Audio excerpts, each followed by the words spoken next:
Why would they call you? How did they get your phone number? He said, well, I could get in trouble if they find out about I'm talking to you, and they're going to take her to Mexico, and they're going to cut her heart out and stuff and sell her body parts. This is Miss Sherelle Mendenhall, who is running for Senate in the state of Nevada.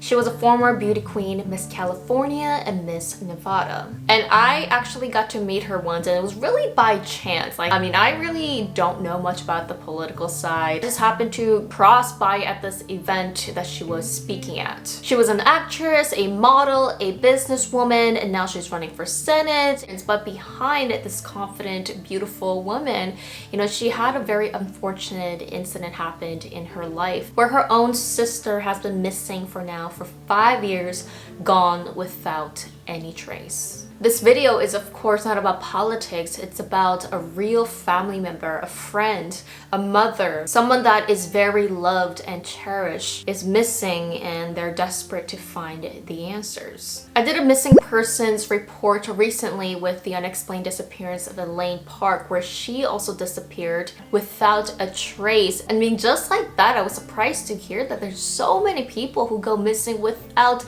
a clue, yet someone knows something out there. I also was able to talk in depth with the family regarding Melissa, who we're going to be talking about today. I'm not a private investigator, I'm not a police, so to dive into these things, it was very sensitive. At the same time, I was able to learn so much more that I can use my platform to hopefully find answers for these real families. The family also sent me the copies of the police report to see what really went down in the last 2 days before this person went missing.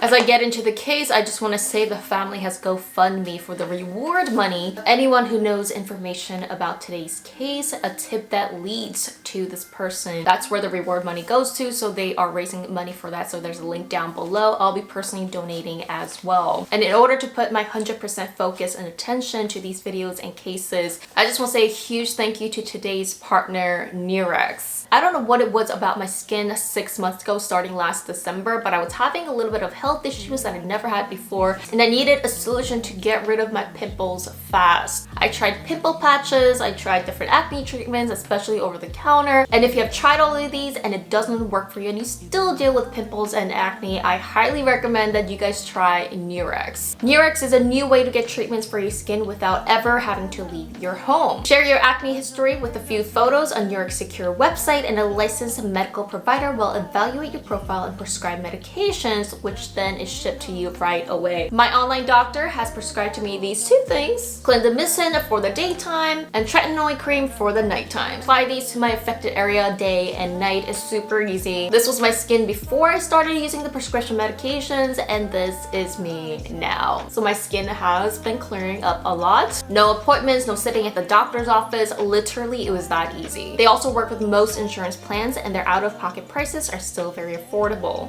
Join the 1+ million people who have chosen Nurex by clicking the link down in this description box. Here's to my clear skin.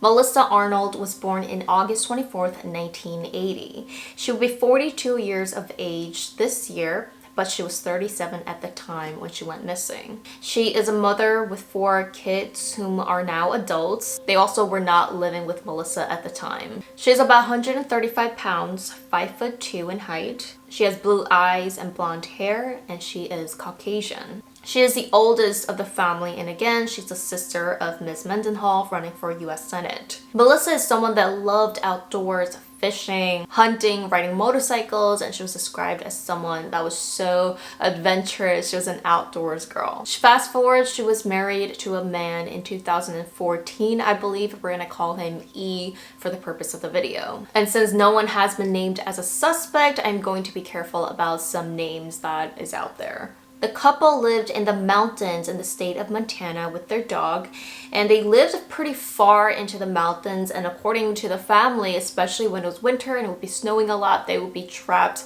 inside their cabin. So it just kind of shows you like where they were living. They were full on like outdoors, surrounded by nature kind of lifestyle. Regarding her marriage, it seemed like she kind of kept it vague to her family. It wasn't too detailed with the parents and friends And her father, once after she got married, went to visit them, Melissa and her husband, and according to him, he claims that, you know, she seemed really happy. Fast forward to 2018, it seemed like Melissa was having some marital issues, and she was talking about this especially to her mother and I believe her sisters. For whatever reason, the marriage became very rocky and Melissa expressed that she wanted to get a divorce. According to her mother, she has been expressing saying that, quote, she cannot take the relationship anymore. Was she planning to leave for a long time or just take a break and come back?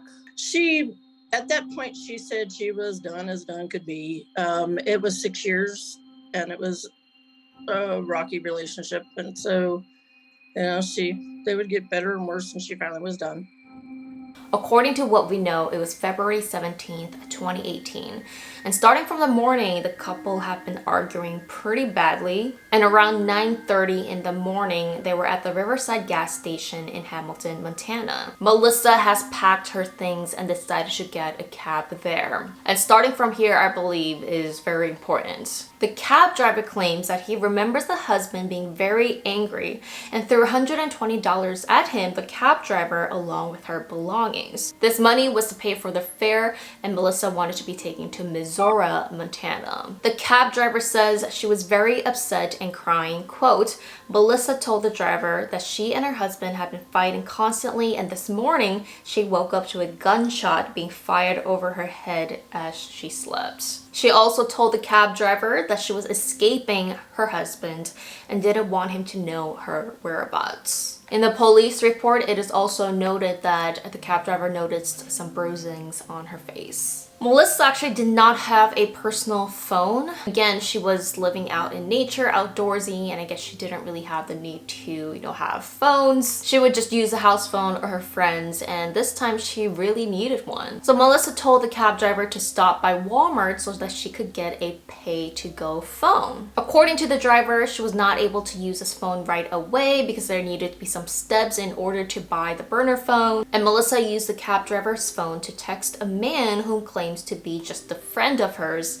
and we're gonna call him C. C is someone that Melissa met online pretty recently, and she contacted him for help and wanted to stay with him and get some kind of help from him until she went missing. On the day of 17th, the cab driver dropped her off at the Povello Center, which is a shelter area for those who are in need. From what we know, she did check into the Poverello Center, but she did not actually stay there. And according to the mother, the condition of the shelters were very bad and she did not want to stay there. So she was able to stay at a hotel meanwhile. The hotel that she stayed at was City Lodge. To get around these couple days, because she did not have a car, it was said that she would walk for miles and miles to get to certain places. But it did not concern a lot of people, including the family, because again, she has survival skills. I mean, she was a nature girl. Having lived in cabins, mountains, she also did backpacking. And again, this was something that she was used to, even if it was walking for miles. This information is a little bit iffy. So according to C, it seems like Melissa did not stay directly with him,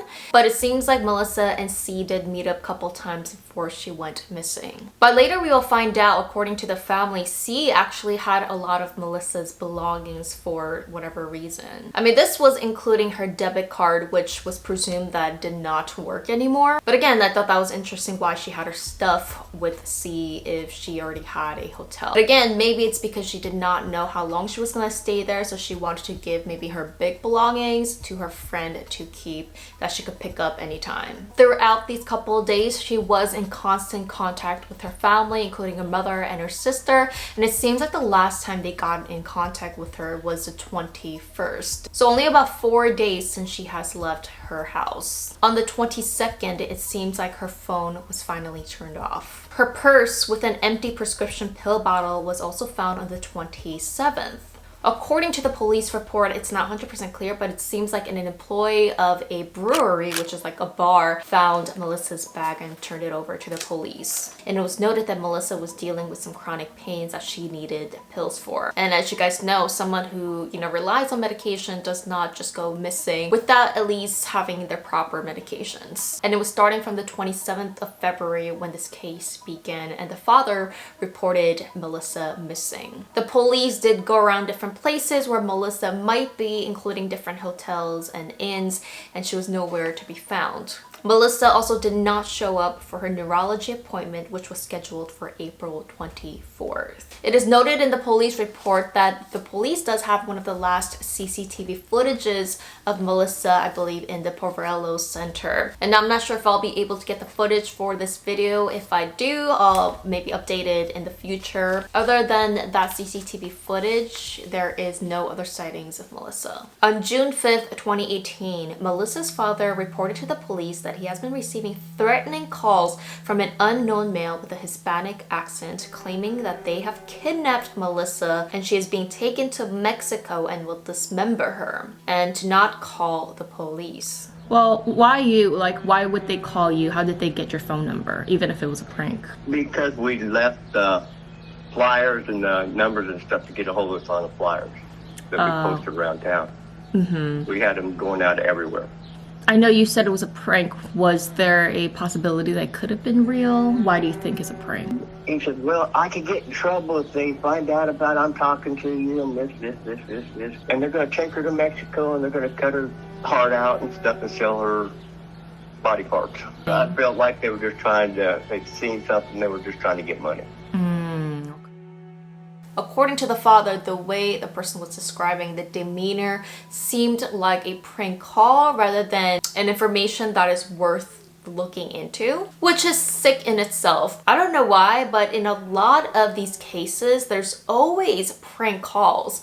I mean, people think it's funny actually playing around with these families or playing around with people who are missing. And I've talked about in my past cases where people usually do this for the reward money. Police tried to look into Melissa's phone records, but burner were the pay-to-go phone that she purchased from Walmart. And unfortunately, according to them, these phones are not reliable, especially with the pings compared to like the data phones, smartphones that we have for the individuals. The police report states that they were able to get the data for the phone that Melissa was using, but these geolocation provided in the records is very limited and shows uses in the Missoula municipal area. And obviously that's very broad. That was the last location she was known to be seen at. So unfortunately, there were no specific pings that they were able to find. The last text message you received from Melissa was a letter P. Was that true? Okay. Yeah, that was it. Just a straight P. Do you know what that was about? Was that just a typo? Any assumptions from you? No, I just figured her phone went dead or something happened and she couldn't text no more. The family really obviously had questions about her husband, or I should say ex-husband E. According to the family, it seems like they had some concerning comments that they heard from Melissa regarding E, including, according to Melissa, that her ex-husband threatened to kill their dog if she left him. Police interviewed E on December 2018, around 10 months later. Overall, police questioned a bit about their marriage, some incidents that they were concerned about that they heard from the family. And an interesting point that I read was that the police was asking some history about Melissa's computer or her laptop that was at the house. And according to E, he says that it was brought to a repair store because it had to be fixed 7 months prior, which was around May, which was around 2 months after Melissa disappeared. So interesting that you would take a computer to a repair shop for your wife that disappeared. But again, there's really no other context behind this. Police report does not go into detail. I don't know if they asked them to detail about this, but I guess nothing that alarmed the police to dive farther into. It also seemed like her ex-husband did not know Melissa's new phone number, and he claims that the last time he saw her was on the 17th when they had an argument and they separated. There's also no evidence that the two came into contact after the 17th. E also verified what the family said, claiming that Melissa has, quote, knowledge of the streets, which indicates that she knew how to get around even in possible dangerous situations. So if someone was to take her where she was kidnapped or something, you know, Melissa would be pretty aware of this. Police asked why he did not take efforts to try and find Melissa, and he claimed that, quote, he was done with her or the relationship. And back then in the interview, he also claimed that he believes that she's not involuntarily missing and went somewhere on her own. But of course, now we know that that's probably most unlikely. He denied any involvement in Melissa's disappearance. Were you able to meet? I called to him, talked to him a couple times on the phone. I asked about her dog, and he hung up. The search was also very limited. Again, the family, when they went there, they don't live in this area. So to kind of try to go door to door to such a broad area is a very difficult thing to do. And when they went door to door, it seems like no one really spoke up. No one really had any information. And the people there really wasn't much talkative or giving to any information. It is also interesting that around the same area where Melissa went missing, 2 other females disappeared in the same month. And at the hotel we were staying at, I got to talk to somebody there, and a friend of theirs, something similar happened. This girl was mom was going to pick her up, take her doctor appointment. All of a sudden her cell phone went dead.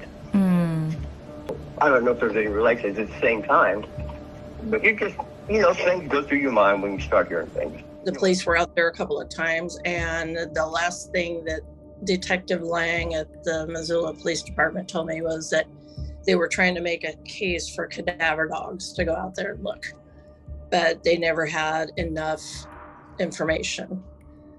So somewhere along the 21st to 22nd, when her phone turned off, is where we believe that Melissa went missing. It seems like she really disappeared and vanished into the thin air. Now, according to the father, when he went to the shelter and briefly talked with this one individual with a very suspicious behavior when he did talk about Melissa, I mean, could he have known something and didn't speak up? One of her sisters and her dad had gone back there first. Her sister had talked to everyone in Melissa's phone contact. They had gone to the shelter, and a couple of people had seen her, but also there was people that said, well, there was another girl that looked similar, so they weren't sure.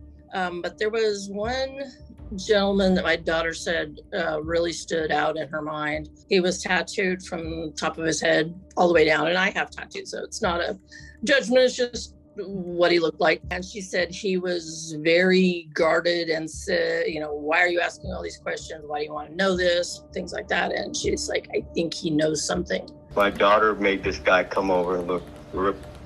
We had pictures of her trying to find her, and had him look at it. You could see in his eyes he recognized her.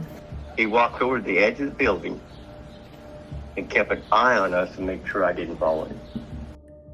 Possibly, could he just have a behavior because of some other stuff? I mean, possibly. Again, not much information. C also claims that he does not know any information about where or why Melissa disappeared and cannot get into contact. According to the police report, it states that C last dropped off Melissa on the 22nd at the shelter. This is where I believe it gets a little interesting. Now, we do need an open mind for this, but it is something we could go off of, a possibility. So Melissa's mother told me that one of her friends, someone that have not met Melissa or does not know her, have been getting some visions and dreams that they believe relates to Melissa. So about a year and a half after Melissa went missing, her friend started to get visions that Melissa's body could possibly be buried somewhere in the old coal mines in the mountains near Missouri, Montana. Also another vision of Melissa being picked up by 2 individuals, and even detailed down to the boots that she was wearing. My friend had seen her walking and a metallic small car pull up. He said silver, gold, something on that line, and with a couple in it. And they asked, where are you headed? And she said, anywhere but here. And that's exactly how she talks. She was very flippant about, just kind of silly. And they said, well, get in, we'll give you a ride. And then he saw the woman throwing purse out of the car. Later down the road, a few, months or longer after that, same person saw where they believe she is, where her remains are. It was an abandoned hand-dug copper mine in the mountains. The mountain had switchbacks all the way up, but at the very top, there was a big boulder, so they had to go around that. And the test hole, it was looking east because he said you could see the sun coming up, and it was the highest mountain around there. So Colina was looking into, what kind of mountains around there. And she looked it up, and there was over 50 mines that were either gold, copper, or silver, and she didn't know, specifically which ones were. I believe it is an old one. It may not even be on the books, just because it was hand dug versus blasted or whatever they use now. In the dream, her laying there with a tarp over her and with her bare feet sticking out, and she had some heavy boots that I'd gotten her. I don't know if she was wearing those or her sister had got her some boots too. Anyway, she'd had some boots on, but whether people believe it, understand it, I'm including those things because they could be some clues. And when I tried to ask the police about it, if they would at least check, they wouldn't respond. And I get it, but at the same time, when you don't have a lot to go on, you want to chase down anything you can. Now, could this be a metaphor, a real vision, just a dream? Could it be really Melissa on the spiritual side trying to reach out? I mean, nobody knows, but I mean, this is pretty specific vision, and I think it is worth looking into, especially as a family where you really have not much to go on. Hopefully someone might be out there looking for something in these mountains and might come across something. Although it seems like Melissa was going through some tough times with her personal life, it doesn't seem like she ran away on her own. She was in constant contact with her family. And on top of that, according to her father, she had a lot of plans for herself, and it does not seem like Melissa to go missing voluntarily. Do you guys believe that there's a chance that she's still here, alive? I don't, but some of the family does, some of us don't. So I believe she is in heaven. Mm-hmm. But, sorry. No problem.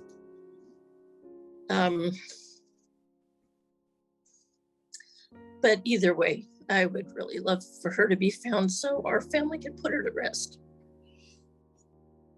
So if you are in the Missouri area, or if you know any information about what happened to Melissa, or a tip that could lead to her, remember we have a GoFundMe link down below, all the information. Anyone know any tips, please reach out, and they're trying to raise up to $1 million for the reward money. I do want to accentuate that. This is a real family, real person that's missing somewhere out there, and the family is really seeking for answers. So I really hope that I could help out this family. And we do have a little message from Sherelle, Melissa's sister. Hey everyone, thank you so much for watching the video about my missing sister.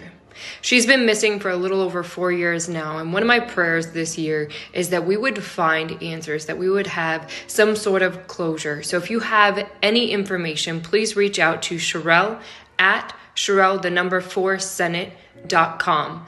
I am running for United States Senate, and one of the missions on this journey is to make sure that we put an end to human trafficking. We don't know the circumstances, the why my sister went missing, but nobody should have to go through what we've gone through, and that is not knowing. Every 30 seconds, a child goes missing. We need to aggressively go after this because this is not something that should be happening in our world today. So join me in the fight to mend the nation. Again, my name is Sherelle Mendenhall, running for United States Senate. If you also know any advices or information of how we can also help, leave a comment down below. Thank you so much for watching. Remember to like and share this video so that we can get the word out there. And just by showing support for our partners today is really helping me to continue working on these cases. See you guys in my next video.